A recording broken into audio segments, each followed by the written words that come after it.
Our next guest is Nihad Awad. Mr. Nihad Awad is the Executive Director and co-founder of the Council on American-Islamic Relations. It is the largest nonprofit Muslim civil rights and advocacy organization in the United States. Mr. Awad was born in a Palestinian refugee camp in Amman, Jordan.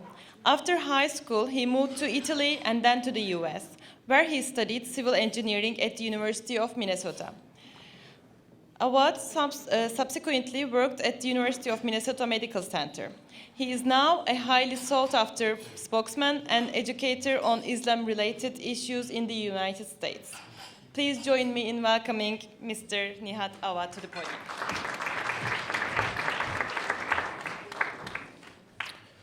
Thank you and good evening.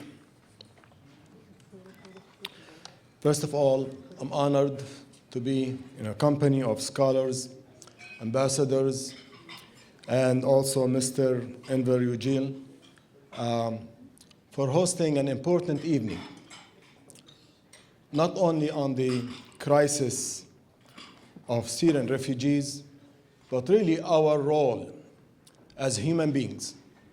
And specifically, I will talk about our role as Americans, our role as the greatest nation in the world, the United States of America.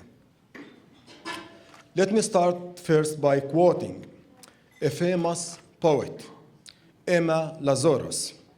She said, "Give me your tired, your poor, your huddled masses, yearning to breathe free." This is the quote engraved on the Statue of Liberty, our symbol of freedom and opportunity, calling out all immigrants or refugees, including the Syrian refugees, to come to America and start a new beginning. Tonight, we're talking about the crisis of the Syrian refugees, which I believe is the largest crisis of refugees in our lifetime.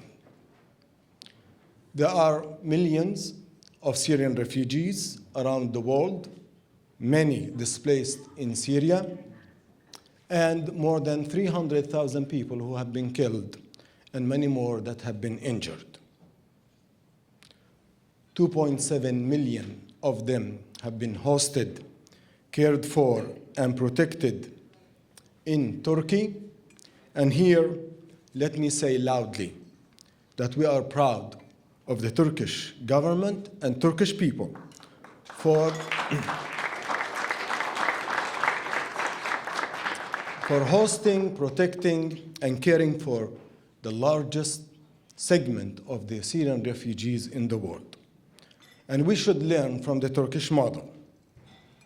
Let me give you a personal reflection. I am a refugee myself. I am a Palestinian refugee. I know what it means when you are cared for, when you are helped at the right time, at the right place, by the right people. I'm grateful to the Jordanian government and to Jordan for hosting the largest population of Palestinians. And I'm sure Dr. Riad Mansour, my old friend, will touch more on the plight of the Palestinian refugees. Helping people on time provides people hope for the future. We were not satisfied as Palestinian refugees just to receive education in Jordan. I pursued my studies in Europe. I was not satisfied. I came to the United States because I know that America is a welcoming place, and I wanted to pursue my education and become a proud American citizen, to celebrate the values of freedom for all, free speech, and enjoy the American prosperity and be part of it. Likewise, the Syrian people are proud people. They are some of the most skilled people in the region. They are dignified, and they deserve protection and caring for. And they aspire for a better future. And the world should not let the Syrian people continue to suffer. Still, the issue of refugees in the United States has a different story. There is today a debate on refugees in America. Particularly, the Syrian refugees are feared. And there has been a political debate and a political campaigning against the Syrian refugees. In fact, it has been a campaigning issue within certain presidential candidates in this election year. They believe it's a winning strategy to sell fear. It is a winning strategy to spread prejudice. They believe it is a winning strategy not to help those who need us just for political gains, to exploit ignorance and prejudice. That has a history in our proud nation. In the Vietnam War, when Saigon fell in 1975, through the 80s and 90s, the United States resettled 182,000 Vietnamese refugees in the United States. We had the moral responsibility to accept these people after the US intervention in the Vietnam conflict.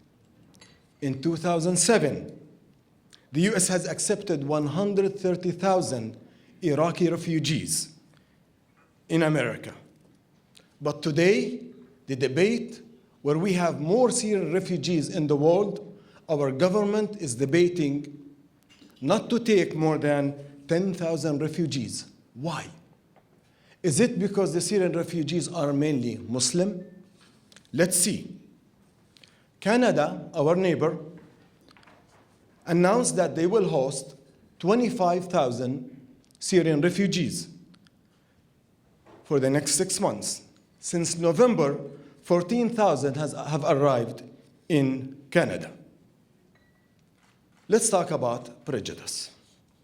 President Obama recently said at the Islamic Society of Baltimore, religious liberty is essential not only to protect religion, but because religion helps strengthen our nation.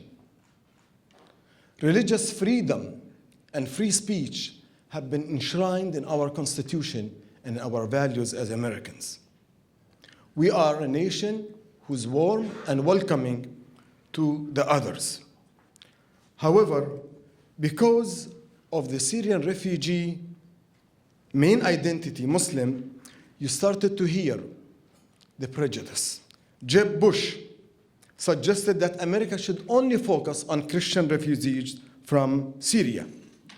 Ben Carson, smearing Syrian refugees, referring to them as rabid dogs. What do people do with rabid dogs in America? They put them down, they shoot them. Donald Trump declaring that he will shut down Muslim immigration to the US. If we examine this political, sophisticated speech coming from the elites, not from the ignorant, not from just casual ignorant people, they come from the elites. Some of those people who are trying to assume the highest office in the land, the White House, are using propaganda. But this propaganda cannot be understood, and the Syrian crisis, the Syrian refugee crisis, and the sentiment against them cannot be understood, ladies and gentlemen, unless we see the bigger context of it, as Mr. Yucel said, Islamophobia.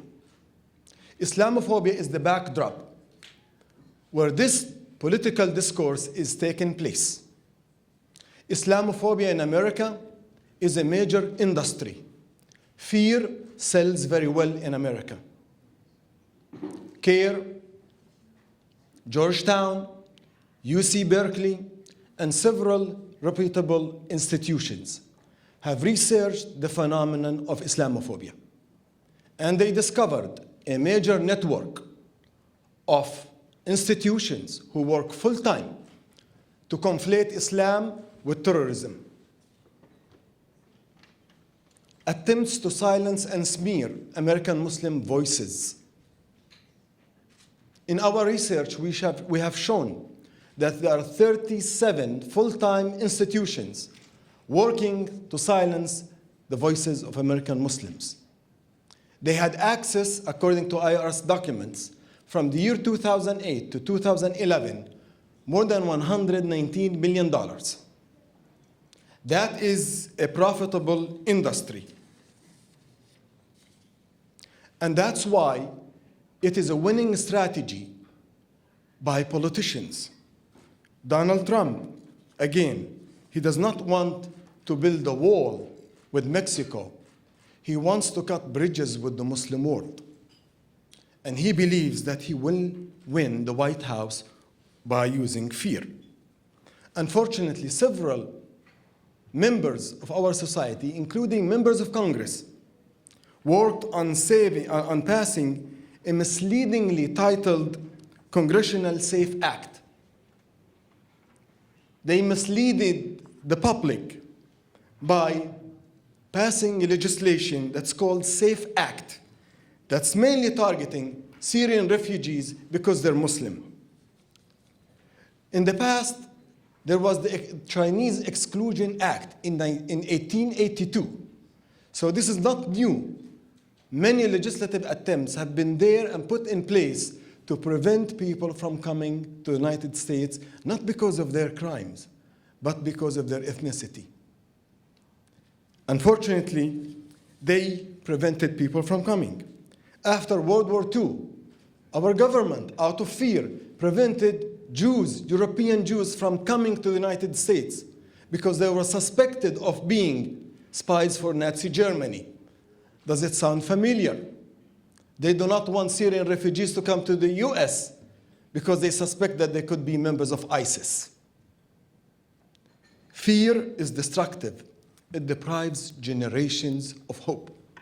It deprives them God-given rights to be protected and to be cared for by those who are able. Ladies and gentlemen, the short-term solution is to take care of the refugees.